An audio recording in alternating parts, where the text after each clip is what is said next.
TVS মার্কেটসের এই সপ্তাহের পর্বে সবাইকে স্বাগত জানাচ্ছি। আমি মাহফুজুল্লাহ বাবু। দর্শক, আজকে আমাদের অতিথি প্রাইম ব্যাংক সিকিউরিটিজের চিফ বিজনেস অফিসার জনাব কাজী আহসান হাবিব, আমাদের প্রিয় দুলাল ভাই। তিনি ফান্ডামেন্টালসের পাশাপাশি যেহেতু ব্রোকারেজ বিজনেসে আছেন, তিনি ইনভেস্টরদের সেন্টিমেন্টগুলো ফলো করেন। একটা মোটামুটি লম্বা সময় পরে তাকে আজকে আমরা স্টুডিওতে পেয়েছি। আমরা তার কাছ থেকে এখন হাই নেটওয়ার্থ ইন্ডিভিজুয়াল ইনস্টিটিউশন, তাদের ইকুইটি মার্কেট সম্পর্কে তাদের অ্যাটিটিউডটা কি, এটা শুনবো। তার নিজস্ব ফান্ডামেন্টাল অ্যানালাইসিস আছে। সামনে ব্যাংকের ডিভিডেন্ডের মৌসুম আসছে, তিনি কি করতে যাচ্ছেন, সব কিছুই শুনবো। দুলাল ভাই, স্বাগতম। আসসালামু আলাইকুম। বাজারে আজকে প্রায় 6-7 মাস ধরে মানে টার্নওভারে একটা খুব খরা যাচ্ছে। এটা খরা যাওয়ার মূল কারণ হচ্ছে বাজারে একটা বড় ধরনের একটা শ্রেণী যারা ফান্ড মার্কেটে থাকতো বেশিরভাগ সময়, যখন মার্কেটটা একটা বড় ধরনের জাম্প করে 5,800 লেভেল পর্যন্ত যায়, তখন কিছু ফান্ড মার্কেট থেকে বের হয়েছে। সেটা হয় ফেব্রুয়ারি, মার্চ, এপ্রিলের দিকে আর কি, ইলেকশনের পরপর। তখন একটা বিশাল অংশ চলে যায় ট্রেজারি বন্ডে। আপনারা জানেন সরকার নিজেই চাইছে যে ইনফ্লেশনটাকে ট্যাম ডাউন করার জন্য একের পর এক শুধু বাড়াইছে। সরকারের যে বেজ রেট যেটা আর কি 5 ছিল 10-এ নিচে, এখন সেই ট্রেজারি বিল উঠতে উঠতে 12.9 পর্যন্ত উঠছে। তো তখন মানে অনেকে রিস্ক, যেহেতু পুঁজিবাজারে রিস্ক জিনিসটা ইনভলভ, তো অনেকে একদম যেহেতু সেফলি 13% পাচ্ছে, তো অনেক বিগ ইনভেস্টারই আর প্লাস ব্যাংকিং সেক্টরে একটা বিশাল কিছু এমবেজলমেন্ট ধরা পড়ছে, যে কারণে সবাই একদম নিশ্চিন্ত বিনিয়োগ হিসেবে ট্রেজারি বন্ডে চলে যাওয়াতে বাজারে এই খরাভাবটা। তো আপনারা দেখছেন মনে হয় গত প্রায় 1 মাস ধরে এই ট্রেজারি বন্ডের রেট কিন্তু এখন আবার ধপাস করে পড়তেছে। মানে এখন 200 basis point more less on average, 2 মাসও লাগেনি। 1.5 মাসের মধ্যে এটা 9.8-এ নেমে গেছে। এবং যদি আপনারা গত 7 দিনের পত্রিকার ফিগারগুলো দেখেন, ব্যাংকে আবার অলস মানি 52,000 কোটি টাকা উঠে গেছে 2 সপ্তাহ 3 সপ্তাহে। অনেক ব্যাংকে এখন প্রতিনিয়ত তাদের মানে আইডিয়াল মানি বেড়ে যাচ্ছে। কারণ হচ্ছে মানে এন্টারপ্রেনাররা এত হাই রেটে ইন্টারেস্ট সহ্য করতে পারতেছে না। 16% দিয়ে তারা লেন্ডিং দিয়ে তারা ইন্ডাস্ট্রি চালাতে পারতেছে না। তারপর আবার আমাদের ফুয়েলের শর্টেজ তো আছেই। তো অধিকাংশ মানে একটা একটা চাহিদা লেস ভাব ইকোনমিতে দেখা যাচ্ছে। যদিও 16 জুলাই মাসের যে একটা একটা হ্যাঙ্গিং অবস্থা ছিল বৈষম্যবিরোধী আন্দোলনের সময়, তখন কিন্তু আমাদের পিএমআই ইন্ডেক্সটা কিন্তু 50-এ নেমে গেছিলো। তো সেই পিএমআই ইন্ডেক্স কিন্তু এখন আবার 65-66 হয়ে গেছে। তার মানে হচ্ছে আমাদের বিনিয়োগ এবং আমাদের উৎপাদন কিন্তু আবার চাঙ্গা হচ্ছে। বিনিয়োগ খুব হচ্ছে না, উৎপাদন লাইক মেইনলি এক্সপোর্ট। এক্সপোর্ট মানে আমাদের যে একটা ডাউনওয়ার্ড একটা ট্রেন্ড ছিল, ট্রেন্ডটা কিন্তু আবার আপওয়ার্ডের দিকে চলে গেছে। এবং বেশ কিছুদিন ধরে ইম্পোর্ট কিন্তু ডাউনওয়ার্ড ট্রেন্ডে চলছিল। আমরা দেখলাম রোজার মাসের আগে 2 মাসেও কিন্তু ইম্পোর্টও একটা বড় ধরনের জাম দিছে। তো আমি মনে করি যে আস্তে আস্তে যেহেতু একটা সিস্টেম ব্রেক করলে সেটা নর্মালসিতে আসতে একটু সময় নেয়। হ্যাঁ, তো আমাদের এখানেও সেটা একটু সময় নিচ্ছে। তো বাজারও 300 কোটি টাকা ট্রেড হচ্ছিল গত লাস্ট 4 মাস ধরে, এখন দেখবেন যে 400 কোটিতে উঠে গেছে। এটা মূল কারণই হচ্ছে ওই যে ব্যাংকে যেহেতু লিকুইড মানি আবার অলস লিকুইডিটি বেড়ে যাচ্ছে। আমি মনে করি যে হয়তো জুনের পরে পুরো জিনিসটার মধ্যে একটা গুড ট্রেন্ড চলে আসবে, যখন ইনফ্লেশনটা নেমে যাবে। বাংলাদেশ ব্যাংকের এই পুরো জিনিসটাই এখন কাজ করতেছে, এবং এই কাজ এটা যখন ইফেক্টিভ হবে তখন বাজার তার মোমেন্টাম ফেরত পাবে। ইনফ্লেশন, এই যে আমরা আলুর কথাই যদি বলি বা ডিমের কথা, যে একসময় বন্যার সময় অনেক বেড়েছিল, ইন্টারিম গভর্নমেন্ট আসলে অনেকটা হেল্পলেস ছিল। তো এখন কিন্তু মোটামুটি শীতের সবজি আসলে ইনফ্লেশন কমবে মোটামুটি প্রেডিক্টেড ছিল। ইনফ্লেশনটা সবসময় বলা হয় চাহিদা এবং যোগানের একটা ব্যালেন্সিং। তো আমাদের এখানে গত লাস্ট 2-3-4 বছর ধরে দেখা যাচ্ছিল যে পুরো ব্যবসাটা একটা মাফিয়াতন্ত্রের কন্ট্রোলে চলে যাচ্ছিল। তো বেশ কিছুদিন ধরে এই মাফিয়াতন্ত্রকে ভাঙার কথা আমরা বলছিলাম। তো এই লাস্ট 2 মাস ধরে আমরা সেটাতে সফলতা পাচ্ছি। সরকারের যেসব মেজারমেন্টগুলো নেওয়া হয়েছিল ইনফ্লেশনকে ট্যাম ডাউন করার জন্য, বিভিন্ন জায়গাতে চাঁদাবাজি এই সেইগুলোর জন্য, এখন মোটামুটি সব কিছুতে একটা নর্মালসি ভাব এসে এবং প্রাইস পড়া শুরু হয়েছে এবং মানুষের মধ্যে একটা স্বস্তিরতা ফেরত আসছে। অনেকেই বলে যে এখনও তেলের দাম কমে নাই। হ্যাঁ, তো তেল চাল হচ্ছে একটা ইন্ডিকেটার্স, কিন্তু বাকি যে আরও 7-8টা ইন্ডিকেটার্স আছে এগুলো কিন্তু সব আর ফলিং ডাউন। মোটামুটি ইনফ্লেশন যদি 7-8-এও চলে আসে তাহলে আমাদের মজুরের বিশাল অর্জনের একটা, কারণ সাধারণ মানুষ একটা সুস্থিরতা পাচ্ছে। তখন সেন্ট্রাল ব্যাংক হয়তো সুদের হার নিয়ে আরো একটু ডামিশ করতে অলরেডি পারবে। যে ট্রেনটা চলতেছে অনেকেই বলতেছে এটা আবার 8-এ চলে আসতে পারে। মানে এখন দেখবেন যে ট্রেজারি বন্ডের কিন্তু চাহিদা নাই। আর চাহিদা নাই মানে কি, এটাই নর্মাল। হ্যাঁ, এটাকে সরকার মানে মানিলেস করার জন্যই এত কিছু করছিল, এখন সরকারের সেই ইফেক্ট হচ্ছে আর কি, সরকারের এই যে মেজারমেন্টগুলো কাজে রাখতেছে, এবং সেই কাজে লাগার ফলাফলেই কিন্তু আস্তে আস্তে কিন্তু ইনফ্লেশন, আমি মনে করি ফেব্রুয়ারি মাসে যে ফিগারটা আসবে সেটা আরো সহনীয় হবে, আচ্ছা, ইনফ্লেশনটা আরো সহনীয় হবে। এখন পুঁজিবাজার ঠিক আছে, যে ইন্টারেস্ট রেট যে ট্রেজারি ইল্ড যেভাবে পড়েছে, অ্যাটলিস্ট এর একটা ইন্ডিকেশন যে হয়তো আমরা একটা টার্ন অ্যারাউন্ড পয়েন্টে আছি ক্যাপিটাল মার্কেটে। আমরা দেখতে পাচ্ছি যে অনেক দিন ধরে শুনে আসছি আপনি নিজেও এই ধরনের শেয়ারে লার্জ পোর্টফোলিওগুলো আপনি নিজের জন্য বিল্ড করেন, অন্যদের জন্য বিল্ড করতে অ্যাডভাইস করেন। এই ধরনের শেয়ারে কোনো মুভমেন্ট নাই, ওয়েদার দেখা যাচ্ছে যে অল দ্য ট্রাভেল কোম্পানিজ, বন্ধ কোম্পানি, হয়তো একসময় দাম যা ছিল তার 80% কারেকশন হয়ে গেছিল, এগুলোতে এই শার্প রিকভারিটা হচ্ছে, এইটা কেন হচ্ছে বাজারে? আমাদের এখানে যেসব শেয়ার 100 টাকা ছিল এক সময়, জাস্ট 2 বছর আগেই, হ্যাঁ, তো সেই কোম্পানির শেয়ারের প্রাইস পড়তে পড়তে পড়তে সেটা 30 টাকা চলে আসছে।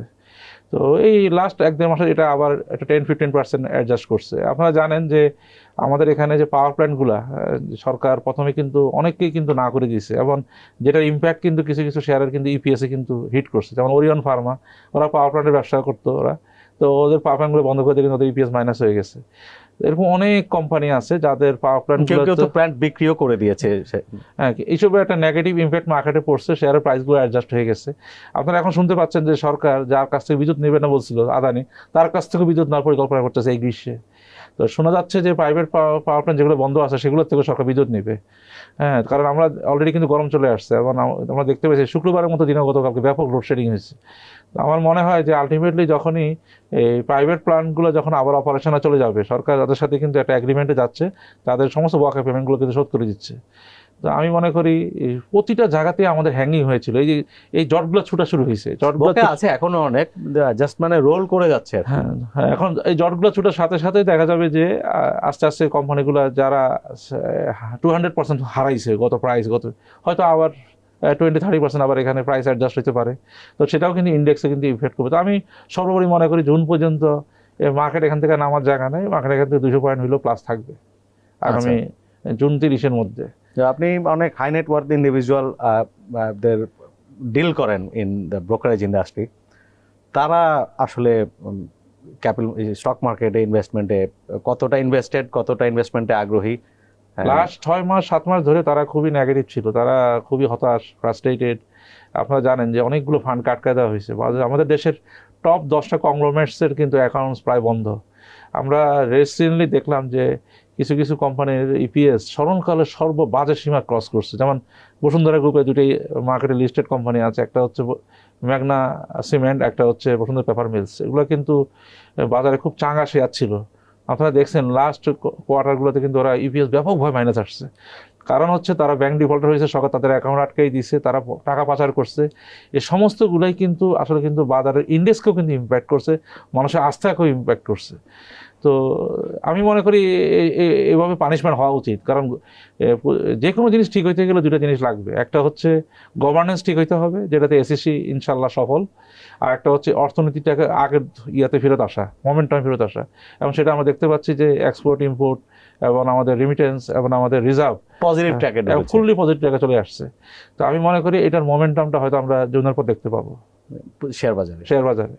আচ্ছা, তো এখন আপনি কিভাবে ইনভেস্ট করছেন? তো অনেক পুরনো আমার হিসাব হচ্ছে যে এখানে আমরা তাকাইলে দেখি যে বেশি না, হাইয়েস্ট 20টা কোম্পানি এবার আমরা গ্রোথ দেখাইতে পারছে বাজারে, কিন্তু 20-25টা কোম্পানি তাদের মানে এত বাজে সময়ের মধ্যেও কিন্তু গ্রোথ দেখাতে পারছে।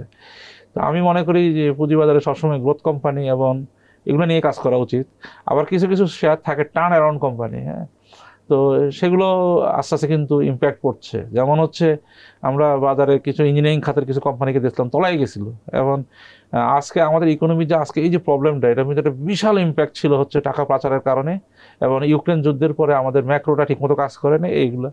তো আমি মনে করি যে এখন যেহেতু ম্যাক্রো ইকোনমিতে একটা ব্যালেন্সিং আসতেছে, এবং আমাদের ডলারের প্রাইসটা মোটামুটি আমরা এত স্টেবল কিন্তু অনেক দিন দেখি নাই, হ্যাঁ, 120-22 টাকার মধ্যে বহুদিন ধরে আছে, সেটার ইম্প্যাক্ট কিন্তু আমাদের কোম্পানিগুলো আর্নিংসে কিন্তু অলরেডি পড়া শুরু করছে। আপনারা বেশ কিছুদিন ধরে দেখতেছিলেন যে ইন এ রোড, ডেস্কো, হ্যাঁ, তারা কিন্তু লসে রান করতেছিল, লাস্ট কোয়ার্টারে কিন্তু ডেস্কো আর ইন প্রফিট। বেশ কিছুদিন ধরে পাওয়ার গ্রিড লসে রান করতেছিল, power grid are in profit. তো এরকম ওয়ালটন খারাপ করতেছিল due to dollar price upside, তো তারাও কিন্তু আস্তে আস্তে নর্মালসিতে ফেরত আসছে। রানার অটোমোবাইলস দেখেন তারা কিন্তু লাস্ট কোয়ার্টারে প্রফিট দেখাইছে।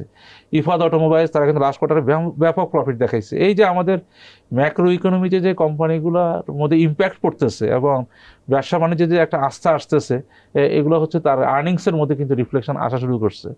যখন 70% কোম্পানি এই সমস্যাগুলো কাটায়া এই ম্যাক্রোর সাথে নিজেকে তাল মিলিয়ে চলে আসতে পারবে, তখন দেখা যাবে যে টোটাল দেশের ইকোনমিতে এবং ট্যাক্স সিস্টেমের প্রতিটা জায়গাতে এটা ডেভেলপমেন্ট আমরা চোখে পাবো এবং সেটা মার্কেটেও সেটা রিফ্লেকশন আসবে।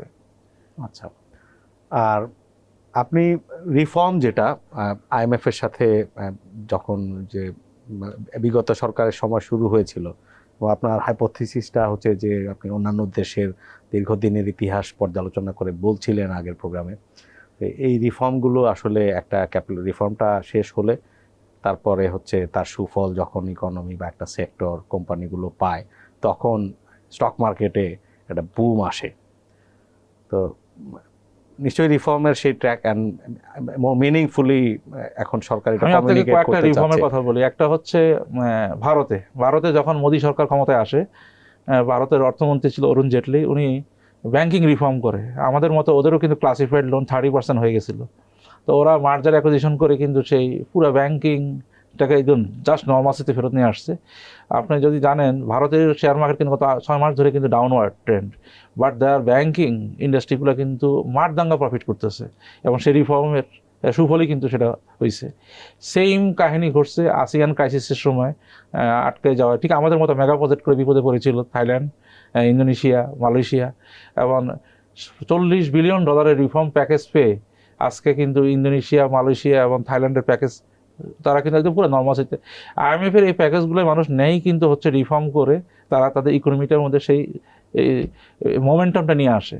পাকিস্তানে বেশ রিসেন্টলি আপনারা দেখছেন যে একটা আমাদের মতো ওরা একটা ইয়েতে চলতেছে, ওদের রিজার্ভ প্রায় $3 বিলিয়ন নেমে আসছিল। তো ওরা একটা ক্রাইটেরিয়া দেয় যে পাকিস্তান যদি দুবাই থেকে এবং সৌদি আরব থেকে একটা $3 বিলিয়ন ফান্ড আনতে পারে, আইএমএফ ওদেরকে $7 বিলিয়ন দিবে, এবং তারা নিয়ে আসছে। এবং আইএমএফ আজকে পাকিস্তান রিজার্ভ হচ্ছে $12 বিলিয়ন, এবং তাদের ইন্টারেস্ট রেট ছিল প্রায় 29%, ইনফ্লেশন ছিল 26%। জানুয়ারি মাসে পাকিস্তানে ইনফ্লেশন নেমে আসছে 3-এ, আর ইন্টারেস্ট রেট নেমে আসছে 12-তে। এবং তারা যে প্যাকেজগুলো নিয়েছে, তারা যে কাজ করতেছে, এবং এটা রিফ্লেকশন দেখেন ওদের স্টক এক্সচেঞ্জে কিন্তু ব্যাপকভাবে পড়ছে। ওদের মার্কেট ঠিক আমাদের মতো যখন এই যে ইলেকশন সামনে, আমরা একটা ডিসেম্বর মাসে একটা ইলেকশন আসতে যাচ্ছে, তো ওরা এই সময়গুলোতেই কিন্তু এই রিফর্মগুলো নিয়েছিল। তো সেটা রিফ্লেকশন দেখেন ওদের ইন্ডেক্স ছিল 47,000, সেটা হয়েছে 1,17,000 এই জাস্ট ইকোনমিকগুলোতে এই মোমেন্টাম চলে আসাতে। তো আমাদের এখানেও কিন্তু আজকে স্মরণকালে সবচেয়ে বাজে অবস্থা। মার্কেট যেখানে 2024 সাল অনেক দেশ সুপার পারফর্ম করছে, আমরা সেখানে 17% নেগেটিভ ছিলাম, কারণ আমাদের এখানে রিফর্মের রেজাল্ট কিন্তু আসতেছিল শুধু না। রিফর্ম না, তার আগের 2 বছর তো আপনি 1.5 বছর আপনি আটকে রেখেছিলেন, এটাই হচ্ছে গত বছর আটকে রাখার এই মূল কারণই ছিল বেসিক্যালি ইকোনমিতে মাইক্রোতে প্রবলেম ছিল, কিন্তু সরকার এটা কাউকে বুঝতে দেয়নি। যেই জন্য ফ্লোর প্রাইস বসাই দিয়ে সাধারণ মানুষকে ব্যাপক চাপে রাখা হয়েছিল। মানুষ বুঝতেই পারে নাই যে আসলে যে ম্যাক্রোর কারণে তারা যে ফেসে গেছে। হ্যাঁ, কিন্তু আজকে আলটিমেটলি যখন নতুন অন্তর্বর্তী সরকার এসে প্রতিটা জায়গাতে রিফর্ম শুরু করে, এবং যেটাকে সারা পৃথিবী সমর্থন দেয়, ওয়ার্ল্ড ব্যাংক সমর্থন করে, এডিবি সমর্থন করে, আইএমএফ সমর্থন করে, তখনই এগুলো নেওয়া হয় এবং মেজারমেন্টের রেজাল্ট কিন্তু আসতে শুরু করছে। এবং সরকার আরও মেজারমেন্ট নিত, কিন্তু আমাদের বিজনেস কমিউনিটি, যেহেতু আপনারা জানেন যে আইএমএফের এই রিফর্মগুলোতে কিন্তু অনেক কিছুতে হাত দিতে হয়, যেমন গ্যাসের প্রাইস তারা ডাবল করতে বলছে। আমাদের এন্টারপ্রেনাররা কিন্তু পাগল হয়ে গেছে এই কথা শোনার পরে, কারণ এটা কিন্তু আমাদের ইনফ্লেশনকে কিন্তু আবার উপরের দিকে উঠাবে। তো সরকার এই মুহূর্তে ওখান থেকে পজিশন থেকে পিছিয়ে আসছে। হ্যাঁ, সরকার এই জন্য কিন্তু মার্চ মাসে যে আইএমএফের সাথে যে আমাদের মিটিংটা ছিল সেটা পিছিয়ে গেছে, জুনে চলে গেছে। তো ব্যবসায়ীদেরকে কিছুটা সুস্থিরতা দেওয়ার জন্যই কিন্তু এত কিছু করা হচ্ছে। তো আমি মনে করি ব্যবসায়ীদের দিকে নজর রাখতে হবে, কারণ রিফর্ম করে যদি আলটিমেটলি ব্যবসায়ীরা যদি তলায় যায়, যদি কোম্পানিগুলো আয় তার রিফ্লেকশন না আসে, তাহলে কিন্তু আইএমএফ যে বারবার বলতেছে ট্যাক্স বাড়ানোর জন্য, ট্যাক্স বাড়ানো, সেই ট্যাক্স কিন্তু বাড়বে না। ট্যাক্স বাড়ানো তো আসলে অন্য সমস্যা, inefficient tax system, corrupt tax system, that's the main reason. আপনার যে আমরা যদি বলি যে আপনি ট্যাক্স দিতে যাচ্ছেন, আপনার ট্যাক্স ঠিকমতো নিতে চাচ্ছে না কর্মকর্তারা, আপনি একটা নেগোসিয়েশনে আসেন। তারপরও রিভলিউশনারি ঘটনা কিন্তু ঘটছে, কারণ আমার জীবনে আমি প্রথম এবার আমার ট্যাক্স আমি নিজে অনলাইনে দিয়েছি। ও হ্যাঁ, এটা তো আমারটাও তাই হয়েছে। Revolutionary system. মানে আমরা জীবনে আজকে ইয়ং জেনারেশনটা কি চায়, ইয়ং জেনারেশন কিন্তু এটাই চায় যে আমি ওরা কিন্তু ট্যাক্স দিতে চায় না এমন না। আমাদের হয়তো একটা জেনারেশন ছিল যারা ট্যাক্স থেকে সবসময় নিজেকে দূরে রাখতো, কিন্তু যারা এখনকার যে young generation, they earn and they want to pay tax, they want to build the country. তো আমি মনে করি এই সব কিছুই এখন যুগোযোগী হচ্ছে, এখন সব কিছুই ইয়ংদের ইচ্ছা মতো হচ্ছে, এবং এই সরকার হচ্ছে ইয়ংদের সরকার। অতএব আমি মনে করি যে আলটিমেটলি যখনই ইলেকশনের একটা দামামা ঘটবে, বাজারে তার একটা রিফ্লেকশন আসবে। আচ্ছা, আমরা এবার পোর্টফোলিও গঠন নিয়ে বলি যে আপনার একটা 100 কোটি টাকার ফ্রেশ ফান্ড দিস সানডে, আপনি কিভাবে ইনভেস্ট করবেন? আমরা যে ফিগারগুলো পেয়েছি, যে বিভিন্ন কোম্পানির প্রফিটের যে ফিগারটা এবং টোটাল যে আজকে যে ট্যাক্স যে ট্রেজারি বন্ডের যে ডাউনওয়ার্ড ভাবটা, এগুলো সর্বোপরি দেখে যেটা মনে হইতেছে, যদি আলটিমেটলি যে ইন্টারেস্ট রেটটা কমে, হ্যাঁ, যেমন আজকে আমাদের বাংলাদেশের বিখ্যাত কোম্পানি এসিআইয়ের তারা কিন্তু মানে ইন্টারেস্টে আরও কুলে উঠতে পারতেছে না। আজকে যদি 2 থেকে 3% ট্যাক্স কমে, এই এসিআইয়ের Interest কিন্তু কমে। কোয়ার্টারগুলোতে কিন্তু আপনার একটা বিশাল চেঞ্জ পাবেন। যে 100 বেসিস পয়েন্ট যদি বাড়ে এসিআইয়ের, আপনার যে ফাইন্যান্সিয়াল কস্ট বাড়ে মোর দেন 50 কোটি টাকা, আমরা এরকম একটা গত বছর হিসাব তো করেছিলাম। আপনি দেখতে পাচ্ছেন যে এই ধরনের একটা রিফ্লেকশন মনে পজিটিভ আসতেছে বলেই এসিআইয়ের মালিকরা কিন্তু তাদের শেয়ার বাইব্যাক শুরু করছে। হ্যাঁ, তারা আগে আপনারা জানেন যে একটা বিশাল স্পন্সর শেয়ার ছিল আইসিবির কাছে, হ্যাঁ, সেখান থেকে ওরা প্রায় 15% শেয়ার কিন্তু নিয়ে নিছে। তো মালিক কখন শেয়ার কিনে? যখন সে একটা ফিউচার দেখে। তো এরকম অনেক মালিকরাই কিন্তু তাদের শেয়ার বাইরে চলে আসতেছে। স্কোয়ার তাদের শেয়ারের বাই দিছে বহুদিন ধরে, এবং আমি মনে করি তারা দেখতে পাচ্ছে যে আলটিমেটলি সামনে আরও প্রজেকশন, আপনারা মনে হয় জানেন কিনা জানি না, আমাদের আমেরিকার সাথে ব্যবসা বাণিজ্য কিন্তু অনেক স্পিডই কিন্তু আগাচ্ছে। হ্যাঁ, বেশ কিছুদিন মানে বিশেষ করে এই সরকার আসার পর থেকে দেখা যাচ্ছে। তো এসিআইয়ের কিন্তু লোকাল মার্কেটে এখন তেমন গ্রোথ নাই, তার সামনে হচ্ছে এক্সপোর্ট মার্কেট। ঠিক একই রকম রেনাটা, হ্যাঁ, স্কোয়ার ফার্মা, বেক্সিমকো ফার্মা, তো এইসব শেয়ার কিন্তু আলটিমেটলি যখন এক্সপোর্ট হবে, আমি 90 দশকে ইন্ডিয়ার কথা বলতেছি, যখন ইন্ডিয়ার ফার্মাসিউটিক্যালস কোম্পানি লাইক সান, লাইক এই মানে বড় বড় কোম্পানিগুলো যেগুলো, সেগুলো কিন্তু এরকম একটা সিচুয়েশনে ছিল। এখন ইন্ডিয়ার অনেক ফার্মাসিউটিক্যালস কোম্পানি, টপ সাপ্লায়ার হ্যাঁ, ইন্ডিয়া। পৃথিবীতে বড় বড় সাপ্লায়ার তারা। তো আমি মনে করি আগামী 5-10 বছরের মধ্যে বাংলাদেশের ওষুধ কোম্পানিগুলো বিদেশিদের জন্য ফ্যাক্টরি তৈরি করছে, রেনাটা করছে, এসিআই করছে, বেক্সিমকো করছে, স্কোয়ার করছে। এগুলো রিফ্লেকশন কিন্তু আমরা পাইনি এখন পর্যন্ত। যেগুলো রিফ্লেকশন আমি মনে করি, কারণ বেশিরভাগেরই টার্গেট হচ্ছে ইউরোপের মার্কেট, আমেরিকার মার্কেট, ব্রিটিশ মার্কেট। আমি মনে করি সেই দিন সামনে আসতেছে, যেগুলো যখন দেখা যাবে ওষুধের গার্মেন্টসের থেকেও আমাদের ওষুধ বেশি এক্সপোর্ট হচ্ছে। তো ফার্মাসিউটিক্যাল সেক্টর একটা ভালো রোল প্লে করবে সামনে পোর্টফোলিও গঠনে। সেখানে আমাদের আইটি কোম্পানিগুলা, যদিও আমাদের আইটি কোম্পানিগুলো অতটা ইন্ডিয়ার মতো সেই ধরনের সফটওয়্যার যেগুলো কোম্পানি নাই। ইকোনমিতে টপ কোম্পানি, জেনেক্স একটা কোম্পানি খুব ভালো করছিল, বাট নানান সমস্যা আমরা দেখতে জেনেক্সেলের পাচ্ছি। মূল সমস্যা হচ্ছে, আমাদের একটা কথাই আছে যে একটা কোম্পানির বুঝতে গেলে তার 5টা এজিএম ফলো করতে হয়। হ্যাঁ, তো আমাদের জেনেক্সেলের বয়সও কিন্তু 5-6 বছর। আমরা দেখলাম স্পন্সরের ভূমিকা কি, স্পন্সর কিভাবে তার শেয়ার বিক্রি করে দিচ্ছে। যখন স্পন্সর তার শেয়ার নিয়ে ভবিষ্যৎ দেখে না, হ্যাঁ, তখন কিন্তু আমাদের সবার উপরে তার ইম্প্যাক্ট পড়ে। জেনেক্সেলের ক্ষেত্রে এই ঘটনাগুলো ঘটতেছে। আমরা গত কয়েক বছর ধরে, এই 16 বছর এই শাসন আমরা দেখছি যে অধিকাংশ কোম্পানিগুলা যখন মার্কেটে আসে, 30% যদি স্পন্সর শেয়ার থাকে, 50% থাকে হচ্ছে প্রি আইপিও শেয়ার, প্লেসমেন্টের শেয়ার। এই প্লেসমেন্টের শেয়ারগুলো খাওয়ানো পর্যন্ত কিন্তু ইপিএসটা তারা খুব ভালো দেখায়। আবার যখন তাদের শেয়ারটা অফলোড হয়ে যায়, তখন শেয়ার আর্নিং কমতে কমতে, ডিভিডেন্ড কমতে কমতে একদম মিনিমাম কমন জোচ্চুরি, যেটা কমন জোচ্চুরি। এখন আমাদের এখানে তাই হয়েছে। ব্যাংকিং খাত যে আসলে সম্পূর্ণ এটা পোলারাইজড একটা সেক্টর দেখা যাচ্ছে। একদল হচ্ছে স্ক্যাম হিট, তাদেরকে বাঁচাতে গিয়ে আবার অন্য মানে ইকোনমি মরে কিনা এরকম একটা টেনশন এক। আবার আরেক দিকে হচ্ছে যেগুলো বেটার গভর্ন, বেটার ম্যানেজড যে সমস্ত ব্যাংক, তারা খুব শক্ত অবস্থানে যাচ্ছে। কিন্তু যেহেতু banking as a whole sector, ইনভেস্টরদের একটা কি বলে যে ফোবিয়া আছে এই মুহূর্তে। এই স্টকগুলোতে আপনার ইল্ড আমরা যদি বলি যে এরকম হচ্ছিল যে ইল্ডও ইভেন যে তাদের এফডিআর রেটের চেয়ে বেশি ছিল লাস্ট কাপল অফ ইয়ার্স, তো এখন হয়তো এই মুহূর্তে এটা নাই। আপনার ব্যাংকিং সেক্টরে টপ 5 পিক যদি বলেন, ব্যাংকিং সেক্টরের মধ্যে এবার সবাইকে একটু কশাস হইতে হবে, কারণ বাংলাদেশ ব্যাংকের গভর্নর পরশুদিন একটা কথা বলছে, হ্যাঁ, যে ব্যাংক মরে যাক আমার কিছু যায় আসে না, আমাকে আমানতকারীকে বাঁচাইতে হবে। এই জন্য আমাদের ব্যাংকিং সেক্টরে যেসব ব্যাংকগুলোর ম্যানেজমেন্টের সমস্যা আছে আমরা জানি, আমরা কিন্তু সবাই দেখি কারাই সমস্যাযুক্ত। তো এই ধরনের ব্যাংক থেকে আমার মনে হয় একটু দূরে থাকা উচিত। আর বেশ কিছু ব্যাংক, হ্যাঁ, যাদের ক্লাসিফাইড লোন লেস দ্যান 6%, 5%, এই ধরনের ব্যাংক কিন্তু আশা দেখাই যায়।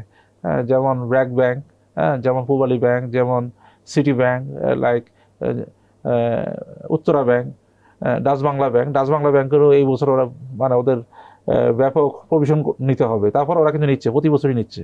এটা ত্রিপুরা রেটিংয়ের ব্যাংক।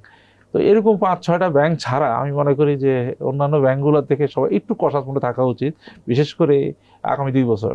কারণ বাংলাদেশ ব্যাংক অলরেডি কিন্তু এখনও কোনো কিছু ডিক্লেয়ার করে নাই, শুধু একটু করে নাই কারণ মানুষ এতে ইনভেস্টররা কিন্তু অনাস্থা পাবে এই জন্য।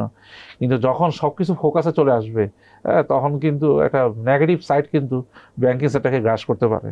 কারণ যেই দেশের 50টা ব্যাংকের মধ্যে 35টা ব্যাংকই ক্ষতিগ্রস্ত এই ধরনের সমস্যার কারণে, 15টা ব্যাংক ভালো থাকলেও তখন কিন্তু একটা নেগেটিভ ইমেজ মানে you cannot be a bank bull right now in the stock market. To some constant. আমি শুধু ভালো ব্যাংকগুলো নিয়েই আমি কিন্তু ভুল, হ্যাঁ, ভালো ব্যাংক পারফর্ম করবেই। আমাদের এখানে বাংলাদেশ ব্যাংক একটা বাজে কাজ করে রাখছে বহুদিন ধরে, সেটা হচ্ছে ব্যাংকের ডিভিডেন্ড কিন্তু ফিক্সড করে দিয়েছে যে 17.5 উপর ক্যাশ দিতে পারবে না। তো আমি মনে করি এটা উঠাই দেওয়া উচিত, এবং উঠানোর সময় হয়ে গেছে। কারণ আপনারা জানেন যে অনেক মাল্টি ন্যাশনাল কোম্পানি কিন্তু ডিভিডেন্ড দিতে পারতেছিল না, গ্রামীণ ফোন, লাফার্স, তারপরে দিতে পারছিল, আই মিন যে রিপ্যাট্রিয়েট করতে পারছিল না আর কি। তো বাংলাদেশ ব্যাংক কিন্তু এই সীমাগুলো কিন্তু উঠিয়ে দিয়েছে। এখন কিন্তু সবাই কিন্তু খুব ভালো ভালো ডিভিডেন্ড পে আউট করতেছে, সেটা মারিকো হোক, সেটা গ্রামীণ ফোন হোক, সেটা রবি হোক। তো ব্যাংকের ক্ষেত্রেও যারা ভালো করতেছে তাদেরকে কিন্তু পারফর্ম করার সুযোগ করে দেওয়া উচিত। কারণ আমি দেখছি যে পাকিস্তানে এমনও ব্যাংক আছে 250% ক্যাশ দেয়, মুসলিম কমার্শিয়াল ব্যাংক। তো আমাদের এখানে পাকিস্তানের থেকে ইকোনমিক কোনো অংশে আমাদের স্পিড কম না, তো আমাদের এখানে কেন এটা হবে না? আমার কথা হলো যারা ভালো করবে তাদেরকে পুরস্কৃত করা উচিত, আর যারা খারাপ করবে তাদেরকে তিরস্কার, ঠিক আছে। তো এরকম আর কি ব্যাংকিং সেক্টর ভালো হইতেই হবে, কারণ ব্যাংকিং সেক্টর ছাড়া ইকোনমি সচল হবে না, টোটাল বাজারও কোনো সচল হওয়ার কোনো কারণ নাই। তারপর ফার্মাসিউটিক্যাল সেক্টর আছে, আর একটা সেক্টর এবার কিন্তু মানে আমার হিসাব হচ্ছে ভালো করবে, সেটা হচ্ছে লাইফ ইন্স্যুরেন্স সেক্টর। এটা কারণটা কি, সব লাইফ না, আমি বলতে চাচ্ছি যে অধিকাংশ লাইফেরই কিন্তু লাইফ ফান্ডিং অনেকের লাইফই নেই হয়ে গেছে। কিন্তু আমি বলতেছি যে অনেক লাইফ ইন্স্যুরেন্স আছে যাদের কিন্তু হোল্ডিংয়ে 3-4 হাজার কোটি টাকার ট্রেজারি বন্ড আছে।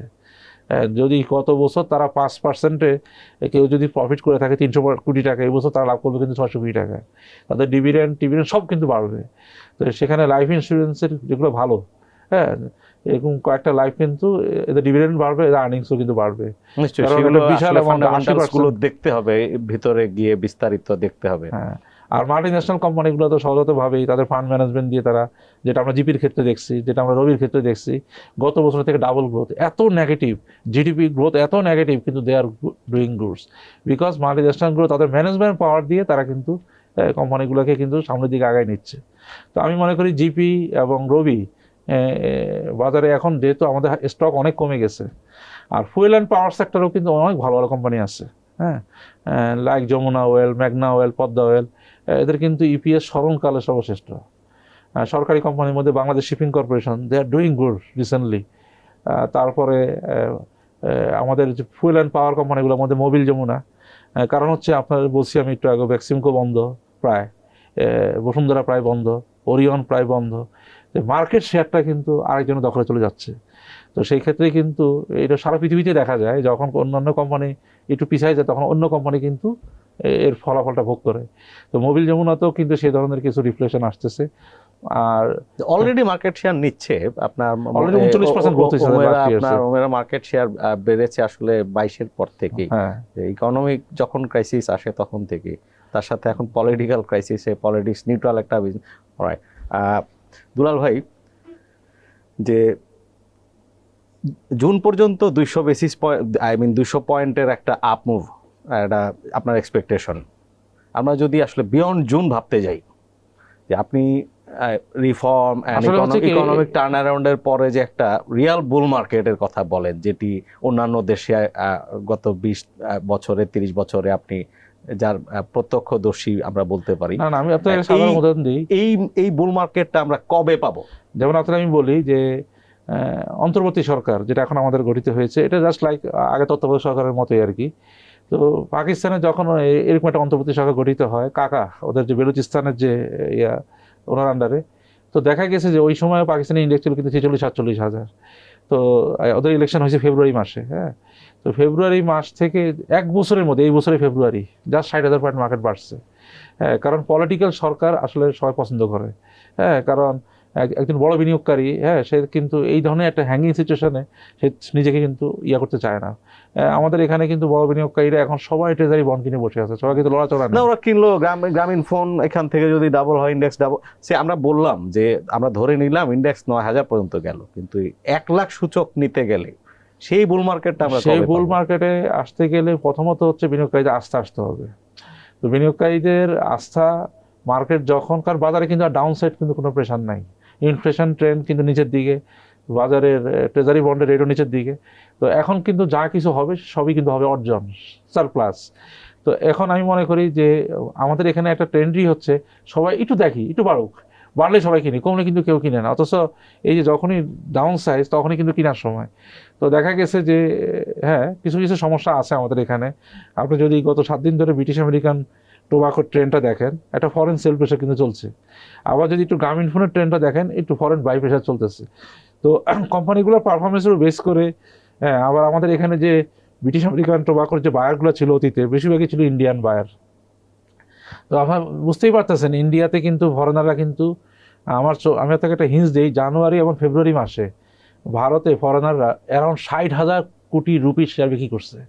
তো আমাদের এই ওয়েডবিসির যে ফরেন বায়ারটা, এটা হচ্ছে রেলিক ইনভেস্টমেন্টের, এটা হচ্ছে ইন্ডিয়ান বেজ একটা একটা ইনভেস্টমেন্ট। তো এদের কিন্তু এখন একটা সেল প্রেশার চলতেছে।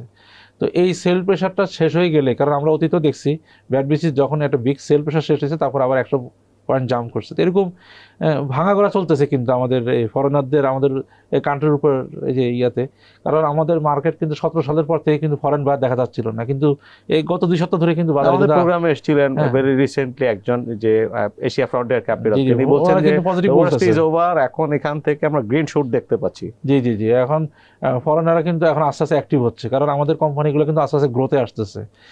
সবাই চাচ্ছে যে একটু লো প্রাইসের সময় কিনতে, লো প্রাইসের সময় কিনলে সবসময় একটা ভালো ইম্প্যাক্ট পাওয়া যায়। তো আমাদের এখানে কোম্পানির সংখ্যা খুবই সীমিত, 15-20টা ভালো শেয়ার আছে। আমি মনে করি ভালো, আপনি যেটা বলছেন যে 9,000 ক্রস করতে গেলে যে পারফরমেন্স দরকার, সেই পারফরমেন্সগুলো পাইতে হলে আমাদের কিছু বেশ ভালো কোম্পানি আমরা লিস্টিং আশা করতেছি, সেটা ইউনিলিভার হোক, সেটা মেটলাইফ এলিকো হোক, সেটা বিকাশ হোক। আপনারা জানেন যে বিকাশের অন্তর্ভুক্তি নিয়ে কিন্তু কথা চলতেছে বেশ কিছুদিন ধরে। ঠিক একই রকমভাবে আমাদের পার্শ্ববর্তী দেশে যখন মার্কেটটা একটা ভালো জায়গায় গেছে, সেখানে কিন্তু ওদের দেশে যে পেটিএম, হ্যাঁ, এটা নিয়েও কিন্তু ওইটাও কিন্তু লিস্টিং হয়েছে। তো আমাদের বিকাশ এখন কিন্তু একটা সর্বগ্রাসী ভূমিকা দেখছেন, তো ওরা সব জায়গাতে কিন্তু এখন ওদের ফুটপ্রিন্ট বাড়তেছে। তো সামনে যদি বিকাশ লিস্টেড হয়, ইউনিলিভার লিস্টেড হয়, মারিকো আর ভালো ভালো কোম্পানি ব্রেক থ্রু হিসাবে কাজ করবে। কারণ কি, ভালো কোম্পানি লিস্টেড না হলে বড় বড় বিনিয়োগকারী, বেশি বেশি বিনিয়োগকারী কিন্তু বাড়বে না। এটা আসতেছে, ইনশাল্লাহ এটা আসতেছে, কারণ এটা ছাড়া কোনো উপায় নেই। মানে লাস্ট কোশ্চেন, যে আপনার যে 100 কোটি টাকার ফান্ড, আপনি কত % ইকুইটিতে দিবেন, এবং আপনি পজিশন টেকিংটা, ডিউরেশন? আমি মনে করি মানে এখন 25% থাকা উচিত বন্ডে থেকে কমায় কমায় আস্তে আস্তে গ্রাজুয়ালি জুনের পর থেকে এটা ইকুইটির দিকে নেওয়া উচিত। এবং আমি কিন্তু ব্যাংকিং সেক্টর যেগুলো ভালো ব্যাংক, হ্যাঁ, এগুলোতে আমি মনে করি একটা ভালো চান্স ইনভেস্ট করা যায়, কারণ মানে গগনবিদারী ইপিএস এবার দেখতে পাবেন কিছু কিছু ব্যাংকের। হ্যাঁ, যে একটা ব্যাংক হয়তো গত বছর ইপিএস ছিল 4-5 টাকা, এই বছর সাথে 7-8 টাকা দেখতে পারেন। তো এর বিশাল জাম কিন্তু। তো আমার কথা হলো আলটিমেটলি গ্রোথ কোম্পানি শেয়ারিতেও কিন্তু কিনবে বিদেশিরা বা ইয়ারা। আমার কাছে রিপোর্ট আছে ব্যাংকিং সেক্টরে বিদেশি বিনিয়োগ কিন্তু বাড়ছে। হ্যাঁ, সেটা সিটি ব্যাংকে হোক, প্রাইম ব্যাংকে হোক, ব্র্যাক ব্যাংকে হোক, হ্যাঁ, বড় বড় ব্যাংকগুলোতে কিন্তু বিদেশি বিনিয়োগ বাড়তেছে।